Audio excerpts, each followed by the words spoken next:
don't know, put it that way. But people don't want to talk about. I'm not a hero. As I told you, all the heroes are still there. They're all dead.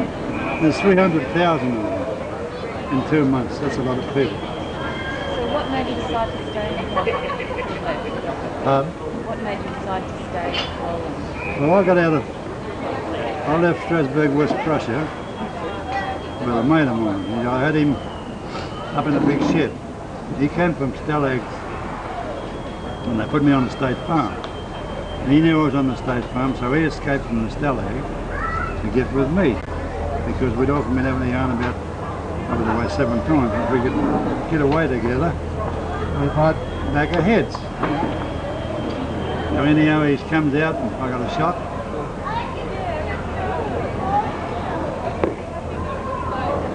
Fed him upstairs. Now I was a cook. Couldn't boil. All I do was boil water and spuds and cabbage. The Swedes, that's all I did. So this morning we made everything ready. I said, I'll get you in the morning and we're going down. I wouldn't tell your brother. I wouldn't tell my brother.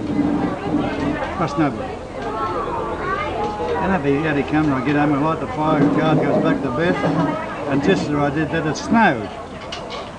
I thought, geez, you can be unlucky. And when we took off, there's 2 of us walking across our field from here to, pardon me, to the heads. That field. And as we walked, so we left 2 sets of footmarks. I'm told this later. And when the guards missed me, they said they've checked all the villages. The villages are all accounted for, you know, they knew numbers, they're numbered. And there's only 1 prisoner left yet, there's 2 sets of footprints. And they said, no, that couldn't be him because he's one, he's here somewhere. And yeah, that was what they thought. And we get the cut on story, so they get Thorn, the girls met us, they worked in the railway. You know, they met us like you talking to me and just walking away. And we followed them, and they took us to a place where there's Germans downstairs and we were upstairs. I said, this is a nice place to brought us to. I said, upstairs, she says, you are? She said, but there's Huns downstairs. I said, how are you going to get on with it? She said, when they come here to move here, she said, we didn't want the Germans in our house. Big 2-story thing. So we told the Germans that Mama was a bit funny in the head. And if she tells you anything, don't believe her. See? And I said, so what? Well, she said, she'll tell him, as soon as he knows you're here, she said, she went to the Germans, she said, my daughter's got 2 Englishmen upstairs. And I said, okay, no worries, we'll get them. They thought she was funny. They're funny? Well, the girls told me they'd done this before we got this. So what about you? I understand that someone very special convinced you to finally give yourself up. Who was that? He was a priest, called the Pope now they call him. He was in Krakow. After Warsaw, I went to the Polish off and I tried to cross the Vistula to go back to the Russians. We couldn't. Bush rangers, wouldn't believe it, bush rangers. Tried to leave them in the water 2 miles with that thick bush. But when this chap told us to go in and see this fellow about crossing the Vistula, we had to go through it. You got no idea how thick this bush was and everything. When we got there, there's a big hole. There's a cow in it. Below the ground, this is a big hole. This place is beside us. I said, this is funny, isn't it? He said, they know we've got the cow, the buddy will take it all, you know, need it. Yeah, it's a big hole. Anyhow, we come out, with 1 grenade left, permanently. The woman said, get away from me. She said, they come out at night, they'll come out of the scrub. She said, they know they're known for bush rangers. And she said, they'll take everything they got and they'll kill you, no worries. So we decided to sleep in this big haystack, like a shed with a roof on no sides. So we climbed up into the hay, climbed a hole in the oven way. You want me to go on? Yeah, no. Now sure enough, out they come bellowing and one trying to get up with the women up in their loft, they're up to sleep. And one of them blokes sung out something and he said, we'll burn the haystack. They're in it. Anyhow, they come across, I just heard him move and they didn't burn the haystack. Can you tell me about the part of the Pope? Yeah, well that's it. We're on our way then. We went to Radom, we met the mayor of Radom. So I went from Radom to Kielce, from Kielce to Krakow, And say one night back up the next morning I was trying to find this girl Danny. It's like looking for a girl in Manly, you know. And anyhow, I was stuck with this fellow. I said, "Can you help me a bit?" He said, "No, it's only, you know, not a thing for hospital." I said, England. Oh yeah, so what's that? I said, "I'm trying to find somewhere to get off the street, you know." I said, "It's getting late." I said, looked across the street and down the street's coming, there's a priest. I didn't hear him finish it. I don't know. And wait a minute, it's a green patch in the centre there. I don't know if you get it. Green patch in the centre. We're on this side, like here, and there's a green patch in there and the road round it. Next thing he's coming back with this fella.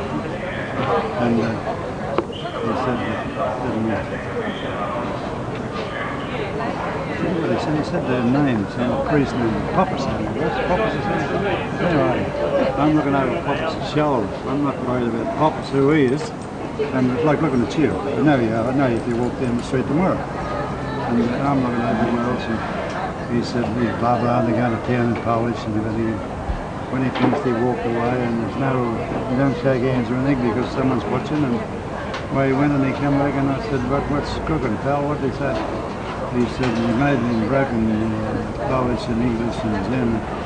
He said he advises you. He said the partisans, we found out the partisans are starving. It's no good to go on with them. Your best plan, he said, to the Englishmen is to give himself up to the police to get taken back to a prison camp. You know, he goes with, if I go to York, and shoot you for harbouring me, and everything's like it's over. So I said good luck to him. So I left him, and I walked about 200 yards, and there's about 6 policemen talking. I went, no, just walk through them. So the Pope convinced you? Yeah, well, I didn't know it was the Pope then. Well, he wasn't a priest. Pope then, was he? Yeah. Kind of young fella, and as I walked through this, Ausweisbill. I said, was ist los? I said, Ausweisbill.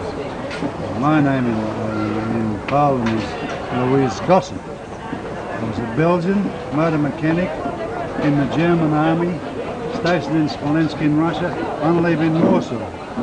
Hard to follow it? Yeah. And I was in the German army. Just in a nutshell, can you tell me, again, what did the Pope say to you? You've been trying to escape, and you've been... Well, he told us that the partisans, there's no good what's going on with the partisans. They're all starving too. Things are crook everywhere. You know. He said it's better if a prisoner, maybe, goes to the police or does something, give himself up to the police. They'll take you back to a prison camp in Poland somewhere, and you won't get someone shot harbouring you. Follow what I mean? And did you take his advice? No, I did. I told you I walked through these coppers. And they said, oh, I said, I got it. My good Australian slang, and they said, what's his last? What's England? And well, they took me up to the police station, they cut it short. They took me to the police station, took me, I said, what's going to happen now? They said, we'll take you to the Gestapo. I said, oh, Jesus, nice. They took me down to the Gestapo, in a big building, the old sand digged and everything. Took me upstairs, and the young German, they dressed well. Give the German his due. He looked the part in uniform, you know, smart. Young bloke got up at this two girls like this table, and he walked in, he said, that's what the Englanders are like. I said, get out, I was a bored by then. I let him have a nice mouthful, and the next thing the fellow said, bring him in here. And he took me, am I boring you? I've only been a minute. He took me in and he said, what are you doing? Where are you from? I said, I'm from Warsaw, but Gillenbass is like you. Oh, that's nice. He said, you sure you didn't come from there? I said, what do you mean there? I knew him, but I was a pilot. Been dropped in. I said, no, mate. He said, take him away. He said, take him down to the jail. I want him back here tomorrow. As far as I could understand what they said. They took me down there, got me in the jail, and he walked in up the steps in front of the big stripes to what they call big office. And the fellow, he said, listen, pal, and the bloke was half asleep, see, and as soon as he saw it was a hopman, he jumped up and clicked his heel, and then he knocked himself over and said, hey, Littler, and what's the trouble? He said, I got an English prisoner here. He said, keep him till the morning. I want him round at my office tomorrow morning at 9 o'clock. Like, I'll never forget, I can tell you word for word. Okay, he said, before I go, he said, get him a lump of bread and some coffee. He said, he told me this after, he said, the cook's asleep. And he said, get the cook, son. I should have seen his face, he said, get the cook, son. I didn't want to cook with a bit of bread and coffee. And he had it there, like in the orange, clicking his bloody heels and tail nipple. And the next morning he took me back, they took me around and I lost the whole ass. Not there, is there?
Yeah, the tummy just turned over, you know. Anyhow, I enjoyed it. It's not a meow, it is. And another problem, we have that. We were opposite Rascati too. We already met him at the same Parliament House in the UL anyhow, we're opposite there, and we had these 12-hour breaks from 7 to 7 to let them, you know, so we just get out. So I'm sorry, they got back. And it let them go. So we'd stop, the Germans stopped there opposite over the road. Like, we had that corner there off one across the street, hanging over the fence, and we can see that the Parliament House is covered with grapes. got plenty of tunics because we've been to the shop with one of them. They've all the cigarettes now, they have loaded with a big bit. So we were swapping the Germans tunics. Your enemies. You always meet at a glass over there. You, so-and-so, will see you in the margin, will give us the great. They were abusing me in their best tongue. I'll tell you what, I was a bullock driver. I got a good vocabulary of the bad words. But I thought that's things you never forget. Getting great for cigarettes. So when was it? Yeah, I know where. The Rascaddy, opposite there, Parliament House. Rascaddy 2. We were in 2 and the Germans were in 1 and 3. Nice place to be out.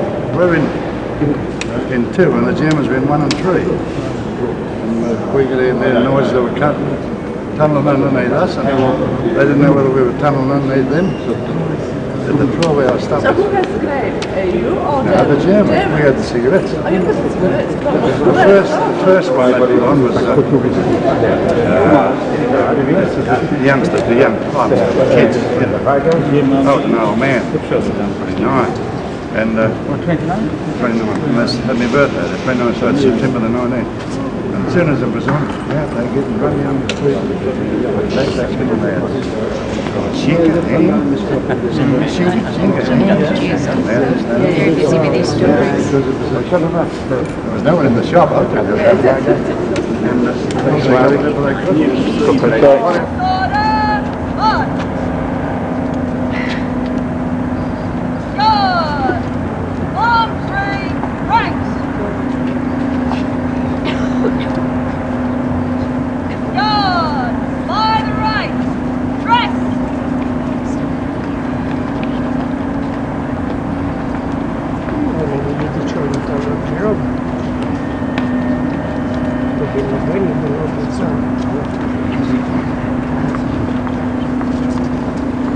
Ha ha.